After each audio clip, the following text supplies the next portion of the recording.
Kita sudah menyelesaikan pasal 4.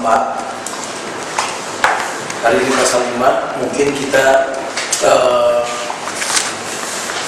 selesai ini pasal 6. Jadi termin depan mulai pasal 7.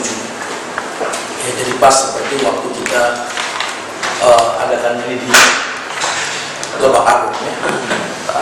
Ya, yang perlu dipahami, belajar kitab 1 Korintus itu kita belajar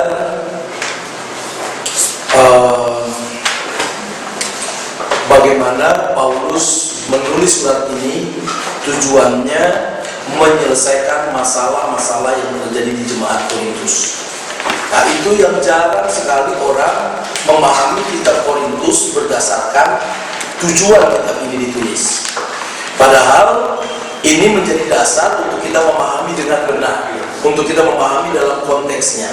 Kita harus memahami bahwa surat 1 Korintus ditulis oleh Paulus berkenaan adanya masalah-masalah yang terjadi di Korintus.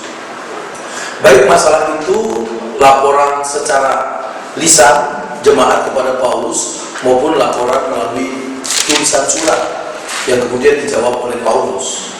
Nah, yang saudara nggak boleh lupa masalah-masalah yang sudah kita pelajari itu pasal 1 sampai dengan pasal 4 yang sudah selesai kita bahas, yaitu masalah perpecahan. Nah, jadi Paulus membahas bagaimana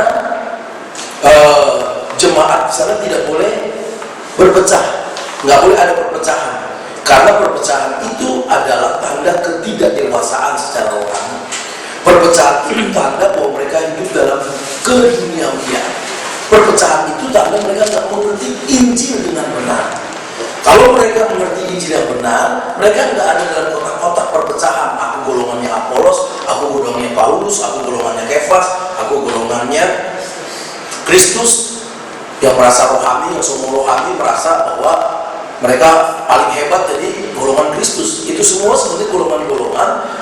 Mana yang benar, mana yang salah, bukan itu persoalannya. Tetapi perpecahan di dalam jemaat Korintus dalam pasal 1 sampai pasal 4 itu menandakan bahwa jemaat di Korintus adalah jemaat yang masih kanak-kanak, masih duniawi. Paulus katakan, bagaimana mungkin kamu tidak duniawi? Kamu berkata golongan A, golongan B. Bagaimana mungkin kamu rohani, sedangkan kamu masih ada iri hati, sehingga iri hati itu pun yang akhirnya menimbulkan perpecahan. Ya, ini yang sudah kita bahas dalam pasal 1 sampai pasal 4, yaitu masalah perpecahan yang tidak boleh ada dalam jemaat karena kita satu di dalam Kristus. Lalu saudara-saudara, yang kedua, ini dia mulai pasal 5, pasal 6, dan pasal 7. Ini adalah bicara masalah perzinahan. Ya, masalah percabulan. Ini yang paling ngeri dalam pasal 5 dimulai dengan masalah percabulan, yaitu adanya perselingkuhan, perzinahan yang sangat mengerikan, yang sebenarnya di luar jemaat pun sulit untuk ditemukan, tapi dalam jemaat di Korintus ditemukan. Bagaimana seorang anak tidur dengan istri ayahnya. Ini persoalan pasal 5. Nah, sampai pasal 7 ini persoalan tentang perzinahan, percabulan, tentang perceraian nanti dalam pasal 7, kawin kembali setelah cerai dan lain sebagainya. Lalu nanti pasal 8, pasal 9, pasal 10 itu persoalan berhubungan dengan makanan, penyembahan berhala. Kemudian pasal yang ke-11 itu hubungannya dengan perjamuan kudus, ibadah secara umum, bagaimana perempuan boleh mengajar atau tidak, apakah perempuan harus pakai kerudung atau tidak. Nah, lalu di sana ada mereka yang salah memahami perjamuan kudus, ditulislah pasal yang ke-11. Pasal 12, pasal 13, pasal 14 ini permasalahan karunia roh. Jemaat di Korintus ribut soal karunia roh. Mereka merasa bahwa mereka paling hebat, luar biasa. Ya toh, karena Korintus itu memang jemaat yang lengkap, banyak karunia-karunia di jemaat Korintus. Jemaat Korintus adalah jemaat banyak orang-orang yang pintar-pintar, karena latar belakang filsuf-filsuf ada di sana, saudara-saudara. Secara akademisi, pengetahuan luar biasa. Mereka punya karunia perkataan dalam pasal 1 yang sudah kita bahas ya. Bagaimana mereka merasa pintar sehingga mereka sombong. Jadi yang satu dengan yang lain merasa yang paling hebat dengan apa? Karunia. Ributlah mereka. Secara khusus nanti bicara tentang karunia bahasa roh. Mereka ribut di situ. Dalam pasal 12 Rasul Paulus mendaftarkan ada 9 karunia roh. Lalu pasal 13 bagaimana kasih yang paling penting, yang jarang orang hubungkan, 1 Korintus 13 dengan karunia roh. Pada 1 Korintus 13 ditulis tentang kasih hubungannya dengan karunia roh, karena pasal 14 itu bagaimana karunia roh digunakan dalam jemaat. Pasal 12 tentang karunia roh. Jadi saudara punya karunia roh lengkap seperti pasal 12 bisa menggunakan dalam jemaat begitu efektif, tapi tanpa kasih tidak ada artinya apa. Makanya saudara lihat di situ dimulai bagaimana membahas kasih, kalaupun kita memiliki pengetahuan. Benar, bahkan berbahasa malaikat sekalipun ada orang menafsirkan bahasa malaikat di situ bahasa roh, tapi tanpa kasih tidak ada artinya apa. Kemudian nanti pasal yang ke-15 persoalan tentang kebangkitan. Mereka gak percaya akan kebangkitan. Mereka gak tahu bagaimana orang percaya nanti bangkit atau enggak. Kalau bangkit seperti apa, dibahas detail. Ayat 1-11 kepentingan tentang kebangkitan. Lalu ayat 12 dan seterusnya bagaimana kronologis kebangkitan, tubuh kebangkitan nanti seperti apa, sampai penerapannya ayat 57 dan ayat 58. Kemudian pasal yang ke-16 itu persoalan tentang pengumpulan dana. Rasul Paulus dicurigai tentang dana yang dikumpulkan, dan nanti persoalan itu nggak selesai, disambung dalam 2 Korintus ya. Jadi nanti setelah 1 Korintus ini selesai kita masuk 2 Korintus. Jadi ini penting sekali. Jadi sayang kalau saudara tidak mengikuti secara cermat. Karena apa? Karena banyak hari-hari ini orang meletakkan doktrinnya berdasarkan surat Korintus, padahal mereka tidak tahu justru sebenarnya surat Korintus ditulis karena apa?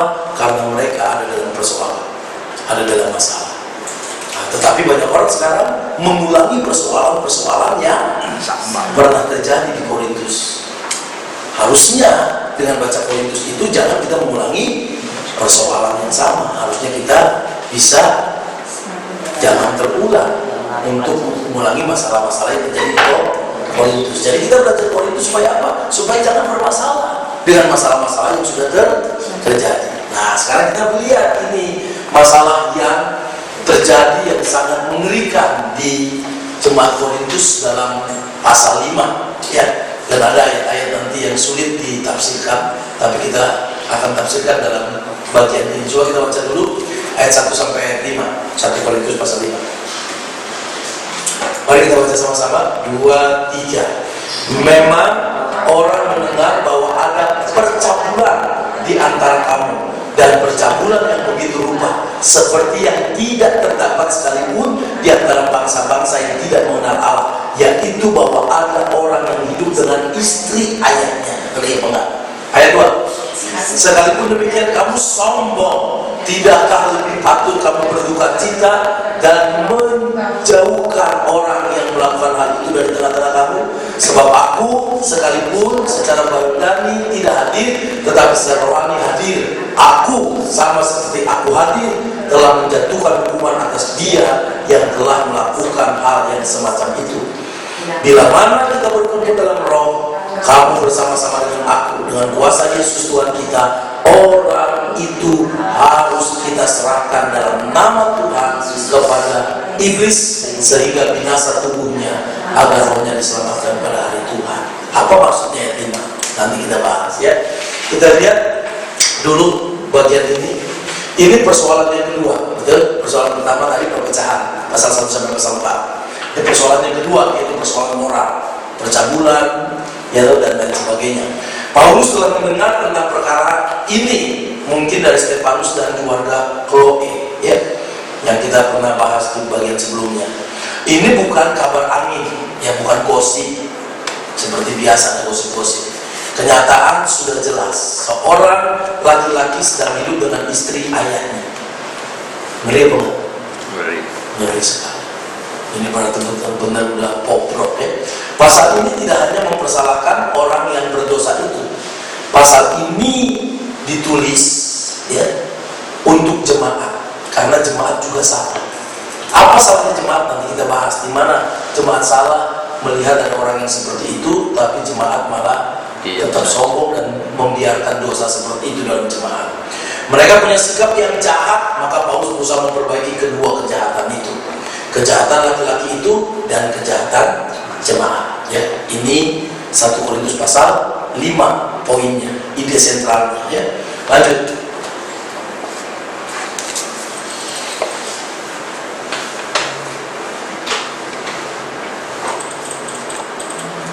Gak pakai kursor gitu, langsung aja.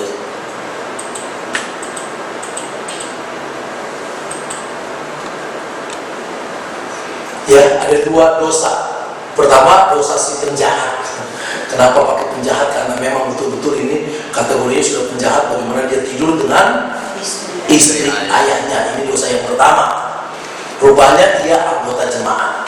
Jadi laki-laki yang tidur dengan istri ayahnya adalah anggota jemaat. Ya, nanti kita lihat itu di ayat 12. Mungkin perempuan bukan anggota karena ia tidak dipersalahkan. Ya. Jadi perempuan istri ayahnya itu mungkin bukan jemaat. Ya. Apakah ibunya atau ibu tirinya? Ya toh, bisa. Kemungkinan besar adalah ibu tirinya. Karena kalau itu ibunya, pasti bahasanya dia tidur bersama ibunya. Tapi ini tidur bersama istri ayahnya, berarti lebih kepada ibu tirinya. Ya, jadi ibu tirinya ini lebih dekat, walaupun ada kemungkinan juga ibunya yang hidup dengan, itu bahasa Yunani dalam kurung. Artinya saudara-saudara, istilah yang digunakan untuk hubungan pernikahan, kata yang dipakai, yang hidup dengan. Jadi sudah menjadi satu pembicaraan di antara jemaat dan di luar jemaat tentang keberadaan ini, karena mereka sudah hidup dengan. Jadi sudah bersama-sama, bukan hanya sekali-sekali. Itu artinya hidup dengan. Jadi istilah yang hidup dengan itu istilah yang digunakan dalam hubungan pernikahan. Cuma tidak resmi. Kalau sekarang seperti kumpul kebo. Jadi kumpul kebo, ya kumpul sama kebo. Ngeri ya. Maka ada yang mengira bahwa mereka sudah nikah, yang lain berpikir bahwa ia gundiknya saja. Itu arti istilah Yunani itu. Mereka hidup bersama-sama seperti suami istri. Kumpul kebo. Kalau istilah Islam ada kawin siri, gitu. Nikahnya di situ. Percampuran ini begitu najis sehingga tidak terdapat di antara orang kafir pun. Ayat 1, bangsa-bangsa lain tidak ada. Keadaan ini pun tidak dibiarkan oleh kebudayaan bangsa-bangsa lain. Artinya orang yang gak kenal Tuhan, bangsa lain di luar gereja, itu juga gak setuju dengan dosa ini. Dosa ini itu dosa yang sudah memang parah sekali. Nah, standar moral memang rendah. Standar moral bangsa-bangsa lain pada waktu jemaat Korintus itu sebenarnya standarnya moral, standar moralnya rendah. Tetapi standar mereka yang moralnya rendah saja itu tidak membiarkan percabulan yang terjadi di jemaat. Seperti jemaat Korintus membiarkan ada percabulan di dalam gereja. Aneh banget. Aneh. Jadi dosa pertama selesai, yaitu dosa laki-laki ini. Dosa yang kedua yaitu dosa jemaat. Pertama dosa jemaat, dosa kesombongan. Dan ayat 2, mereka tetap sombong. Ya tadi karena kepandaiannya, karena kehebatannya, kelebihan karunia-karunianya. Ya, walaupun sudah ada dosa seperti itu, ya mungkin gerejanya besar, ya kan?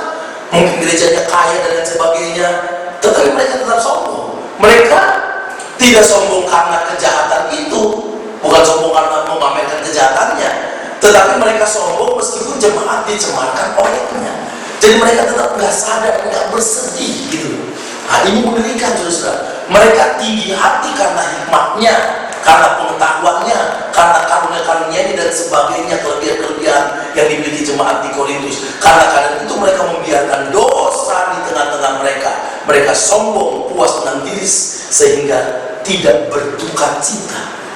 Padahal ada dosa dalam jemaat seperti itu. Saudara, jemaat itu sebenarnya konsep di dalam Alkitab bicara jemaat, bicara gereja, itu bicara keluarga. Makanya kepemimpinan jemaat itu gembala dengan domba, bukan bottom up sebenarnya, tapi keluarga, hubungan relasi lebih dekat. Nah, kalau di dalam jemaat yang seperti itu ada orang yang melakukan dosa yang seperti diungkapkan di sini, kalau saudara orang yang rohani, nggak mungkin nggak bersedih, nggak mungkin kita nggak berduka, nggak mungkin kita. Saya kalau ketemu jemaat misalnya ada dosa seperti itu, pasti saya nggak bisa tidur semalaman memikirkan kok bisa itu orang. Pasti saya berpikir bagaimana saya ketemu dia, bagaimana saya menegur dia, bagaimana Tuhan kasih hikmah supaya dia bertobat. Tapi jemaat di sana itu enggak. Bahkan dosa yang kedua enggak nyesel. Mereka tidak menyesal, tidak ada rasa salah pada jemaat memiliki dosa seperti itu. Itu bukan dosa pribadi penjahat itu, tapi itu sudah dosa jemaat karena dilakukan di dalam jemaat. Seharusnya mereka rasa malu dan berduka cita.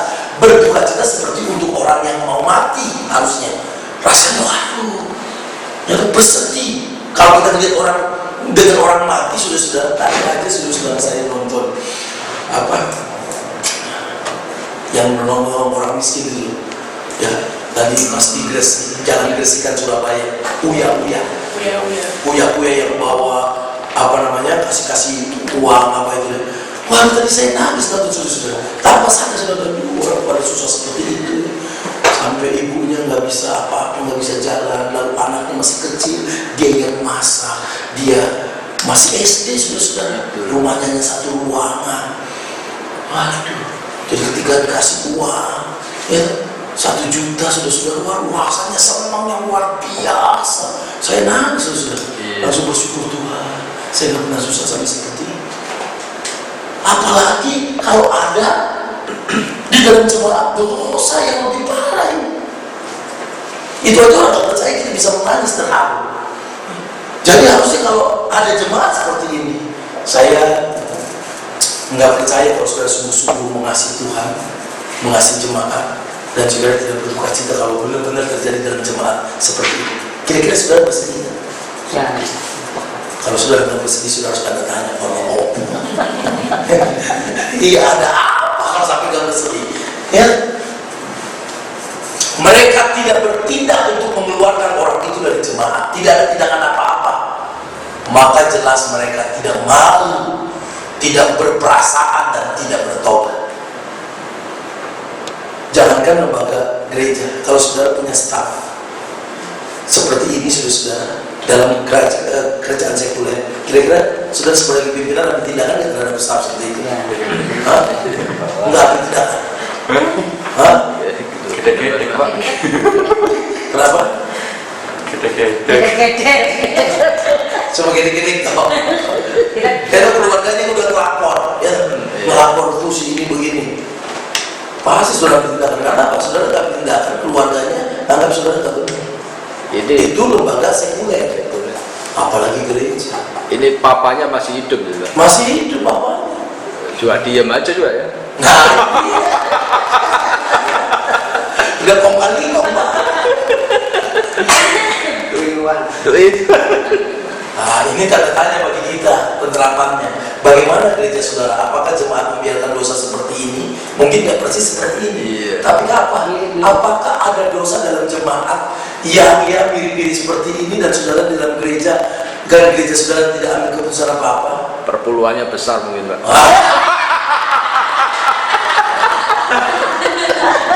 Ini dia masalah lagi. Tambah parah itu masalahnya kalau seperti itu. Ini dia Pak. Apakah satu perkara besar? Nah, ini dia. Takut kalau dia keluar, takut kalau persembahan nggak masuk lagi. Ini dia. Kita takut akan terjadi masalah jadi besar. Nanti kalau saya disiplin dia, waduh bisa bahaya. Saya jadi banyak kerjaan dan lain sebagainya. Itu yang dimaksud. Apakah kita menganggap dosa itu serius? Ini pekerjaan Tuhan. ini gereja kudus, ada seperti itu. Apakah serius? Apakah kita berduka cita? Kalau saudara benar-benar punya relasi yang baik dengan Tuhan, pasti saudara merasa berduka cita. Pasti saudara ada rasa ingin bagaimana berdoa, bagaimana menolong orang itu, bagaimana supaya jemaat tidak dicemarkan, tidak dianggap kotor ya. Nah itu dia. Nah sekarang kita masuk kepada tindakan apa harusnya kita pakai kalau ketemu jemaat seperti itu. Itu yang 35 tadi, yang ayat 5 yang sulit kita mengerti. Nanti kita akan bahas apa sih artinya itu ya. Dalam nama Yesus kita serahkan kepada iblis supaya rohnya nanti diselamatkan pada hari Tuhan ya. Itu sebenarnya bicara apa? Disiplin. Nah, itu tindakan disiplin, bukan benar-benar saudara serahkan sama iblis ya. Itu satu idiomatik gaya bahasa. Nah, itu nanti kita pelajari di dalam hermeneutik 2 ya. Sudah jelas apa yang harus mereka lakukan ya. Ini dia harusnya bagi si penjahat itu harus dikucilkan. Paulus berkata itu dalam ayat 3 dan ayat 4. Coba kita lihat ya, ayat 4 ya, masih ada di sini. Dalam nama Tuhan Yesus, itu ungkapan itu ya. Hak atau wibawa untuk tindakan itu dalam nama Tuhan Yesus. Artinya apa? Kita punya otoritas dalam nama Tuhan Yesus, punya kuasa untuk mendisiplin orang seperti itu. Itu dalam nama Tuhan Yesus. Paulus singgung kumpulan mereka ialah waktu anggota gereja berkumpul.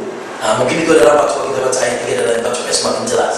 Jadi kalaupun Paulus hadir di situ, Paulus katakan dia pasti bertindakan. Dia gak hadir aja, dia setuju dengan tindakan yang akan diambil. Sebab aku sekalipun secara badan tidak hadir, tapi secara rohani hadir. Aku sama seperti aku hadir. Nah, berarti maksudnya sama hadir gak hadir, keputusannya sama. Apa keputusannya? Telah menjatuhkan hukuman atas dia yang telah melakukan hal yang semacamnya. Nah, jadi Paulus hadir tidak hadir, itu keputusannya sama, yaitu ambil keputusan untuk menghukum orang itu yang telah melakukan semacam itu, menjatuhkan hukuman atas dia. Bila mana kita berkumpul dalam roh, ya toh? Nah, kamu bersama-sama dengan aku dengan kuasa Yesus Tuhan kita. Jadi harus punya otoritas. Orang itu harus kita serahkan dalam nama Tuhan Yesus kepada iblis, sehingga binasa tubuhnya, artinya supaya bertobat, supaya cerah, supaya tidak melakukan lagi, agar rohnya diselamatkan pada hari Tuhan. Memang menyakitkan mau mengambil tindakan untuk mendisiplin. Misalnya men-skor dia nggak boleh ke gereja. Kalau dia punya jabatannya dilepaskan, harus ada tindakan untuk menghukum, mengucilkan dia supaya tidak menghamili jemaat yang lain. Itu yang dimaksud Paulus ya. Kita kembali ya. Nah, jadi saudara, mungkin ini rapat khusus tadi dalam pertemuan tadi, mungkin juga tidak. Paulus tidak hadir, tapi dalam arti lain ia juga hadir, karena melalui surat ini ia menyampaikan pendapat dan keputusannya. Dalam rapat itu Yesus Kristus kepala jemaat hadir dalam ayat 4 bagian terakhir ya. Dan ini sama dengan ungkapan Tuhan Yesus, 2-3 orang berkumpul dalam namaku, aku hadir. Dalam kuasanya jemaat boleh bertindak dan harus bertindak dalam nama Yesus. Kalau sudah seperti itu ya. Sifat tindakan itu ayat 5, paling sedikit orang itu harus dikucilkan. Itu artinya dalam nama Yesus tubuhnya diserahkan kepada iblis. Artinya apa? Dikeluarkan dari jemaat. Itu artinya diserahkan dalam nama Yesus kepada iblis. Artinya dia gak boleh ikut, dia harus dikucilkan. Tujuannya apa? Supaya ragi pengaruh yang tidak baik tidak mencemarkan jemaat. Tidak bisa, tidak harus dikucilkan. Nah, dikeluarkan ya, rupanya dianggap orang kafir. Jadi kita samakan mereka berdasarkan tindakannya, bukan orangnya, tapi karena tindakannya. Kita benci tindakannya, bukan orangnya. Serahkan kepada iblis. Ada 2 pendapat tentang maksud ungkapan serahkan kepada iblis. Istilah untuk itu diserahkan kepada kerajaan iblis. Saya rasa ini nggak terlalu pas. Secara ajaib orang itu akan jatuh sakit, itu hukuman bisa jadi. Tetapi dua-duanya istilahnya tidak bisa lepas dari satu kesimpulan, didisiplin. Harus ada tindakan indisipliner kepada orang yang melakukan dosa di dalam jemaat. Dan tindakan ini yang sulit hari-hari ini dilakukan oleh jemaat. Iya, betul. Tidak gereja. Enggak patenan. Aku di gereja itu nggak apa-apa, nggak patenan. Ya, ini yang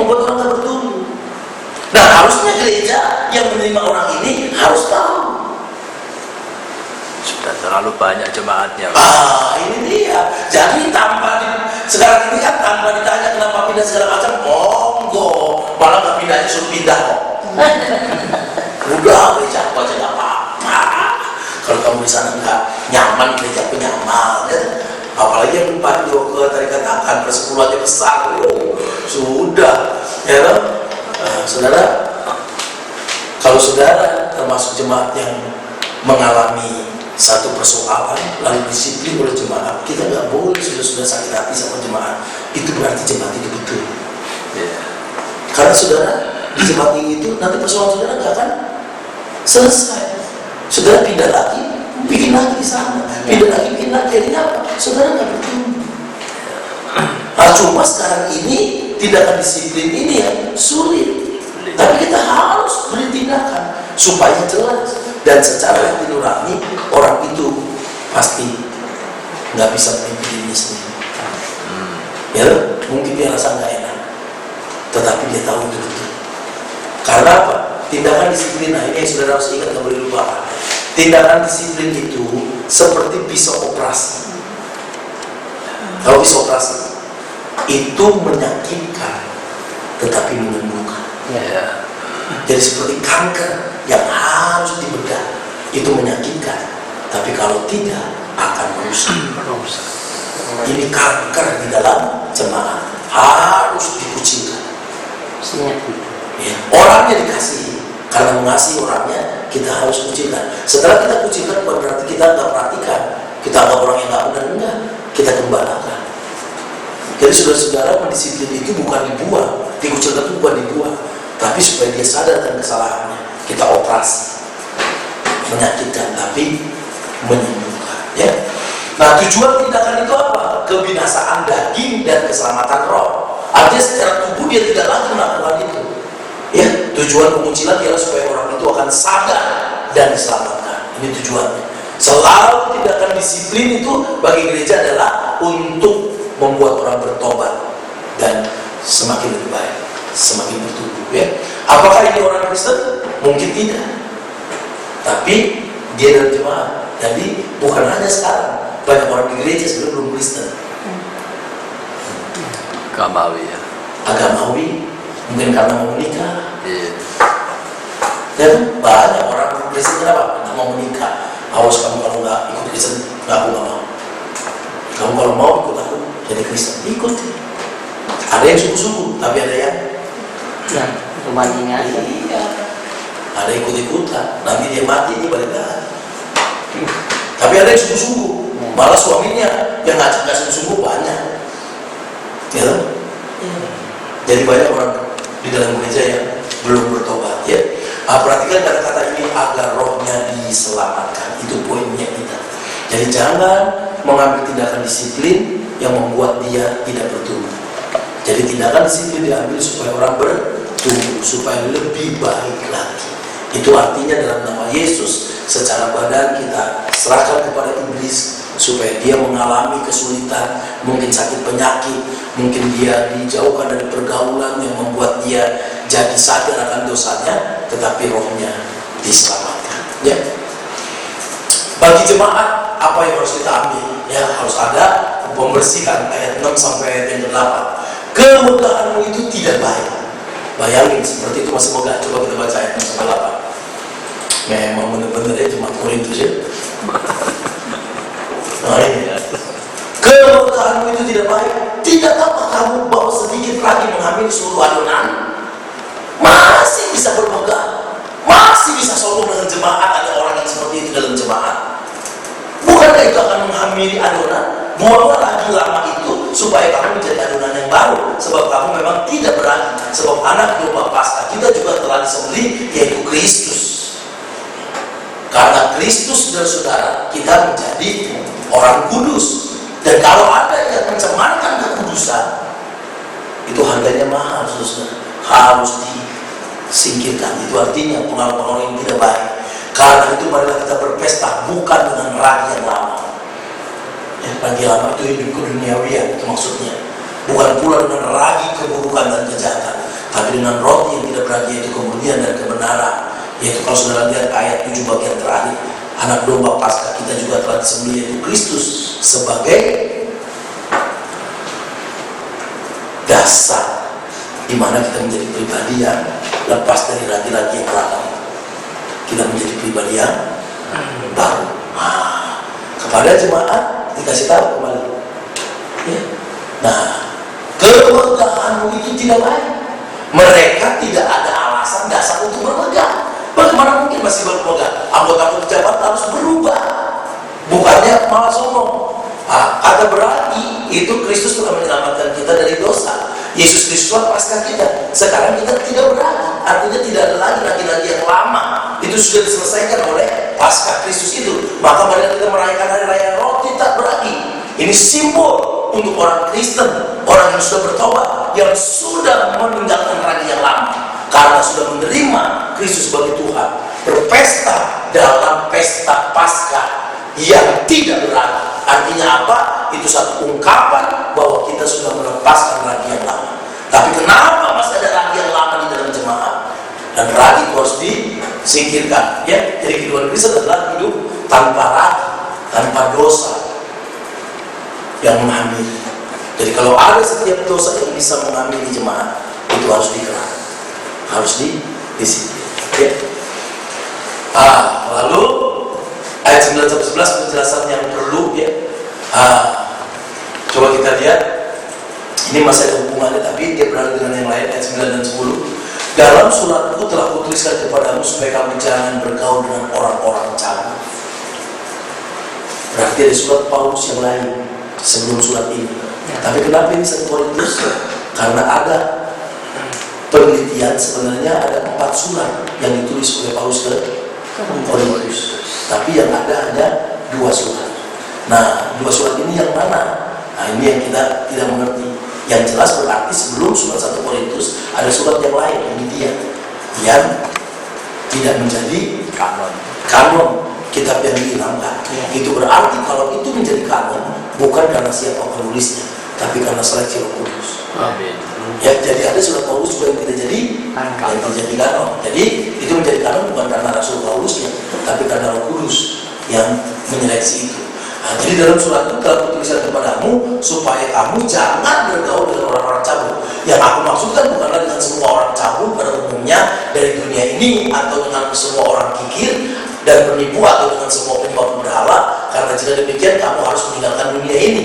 Jadi nggak mungkin kita nggak bergaul dengan orang yang nggak percaya.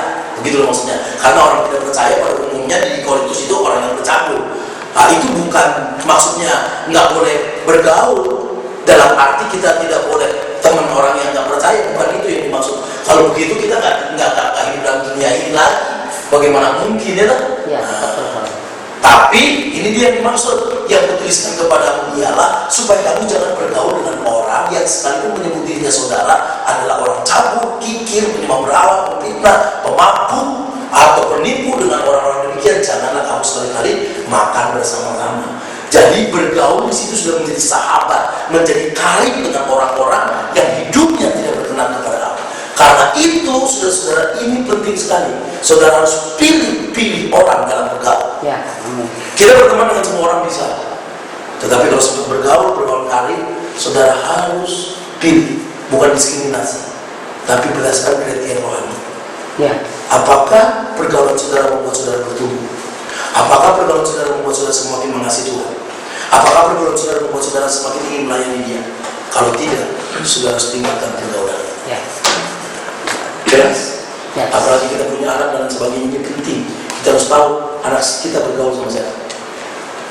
Kalau anak kita bergaul membuat dia tambah gak benar, saudara harus memisahkan. Bukan otoriter, tidak, karena mengasihi. Ya. Kita harus memberi pengarahan yang berdasarkan firman Tuhan. Sebab dengan benar, apakah aku menghakimi mereka yang berada di luar jemaat? Nah, kalau bergaul dengan orang jemaat, Paulus bilang dia tidak punya wewenang. Itu urusannya Tuhan. Bukankah kamu hanya menghakimi mereka yang berada di dalam jemaat? Mereka yang berada di luar jemaat akan dihakimi oleh Allah. Usirlah orang-orang yang melakukan kejahatan dari tengah-tengah. Artinya orang-orang yang berpengaruh jelek di dalam jemaat harus didisiplin. Kita tidak benci orangnya, tetapi sifatnya harus jangan menjadi mengamiri adonan gereja. Bahaya. Ya, kita akhiri. Ya, jadi jangan bergaul dengan orang cabul. Mereka kira bahwa maksudnya ialah jangan bergaul dengan orang kafir yang cabul. Rupanya mereka dianggap itu mustahil, jadi mengabaikan perintah itu. Artinya nggak mungkin kita nggak bergaul dengan orang-orang kafir. Tetapi kalau ada di dalam jemaat itu ada jemaat-jemaat yang sudah hidup dalam kekafiran, itu yang harus disingkirkan. Kalau kita lihat gereja sekarang, sulit saudara. Tapi ini harus kita tegakkan. Ya. Saya kalau punya dengar jemaat begini segala macam, saya selalu langsung ambil tindakan. Saya lihat permasalahan ini gosip atau enggak. Gosip pun tetap saya panggil, tapi dengan hikmat Tuhan, tidak menyakiti dia, minta hikmat supaya dia sadar, supaya kekudusan jemaat tetap dijaga, bahwa gereja itu kudus. Jadi saudara harus menjaga jemaat dari pengaruh-pengaruh yang membuat jemaat jadi tidak kudus. Kalau saya tahu ada pelayan yang sudah tak benar, saya keluarkan. Tapi melalui satu proses berlangsung dan tidak mempermalukan mereka. Saya pernah punya pengalaman seperti itu. Waduh, karunia dalam melayani luar biasa. Kalau mau penyembahan luar biasa, sampai hari ini dipakai di gereja-gereja.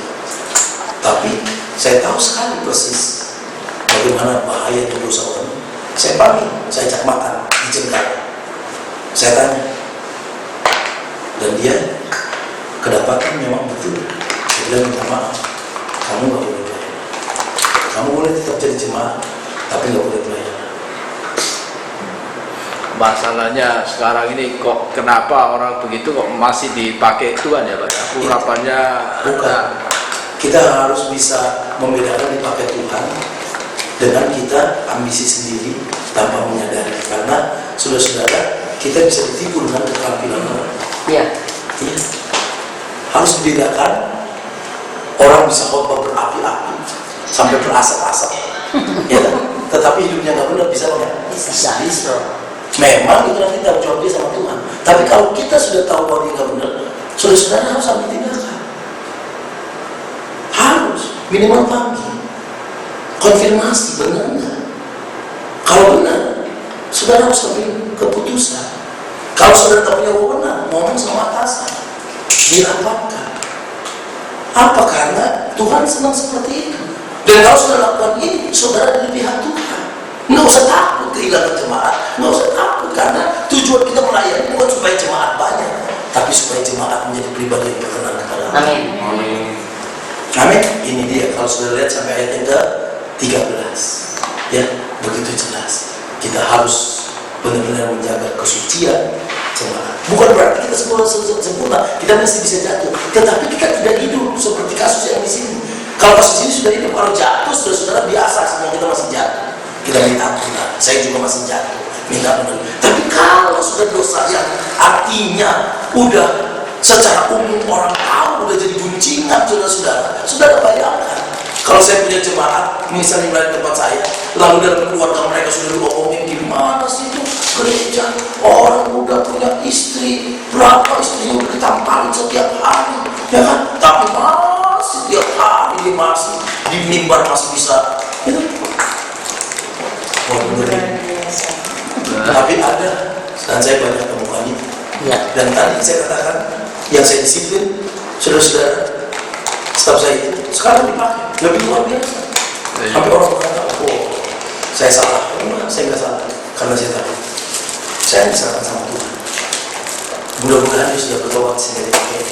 Ya, tapi pada waktu saya ambil tindakan, karena memang dia bersalah, dan saya punya bukti. Saudara harus punya bukti. Harus ada, dan kita harus panggil dia. Buktinya jelas.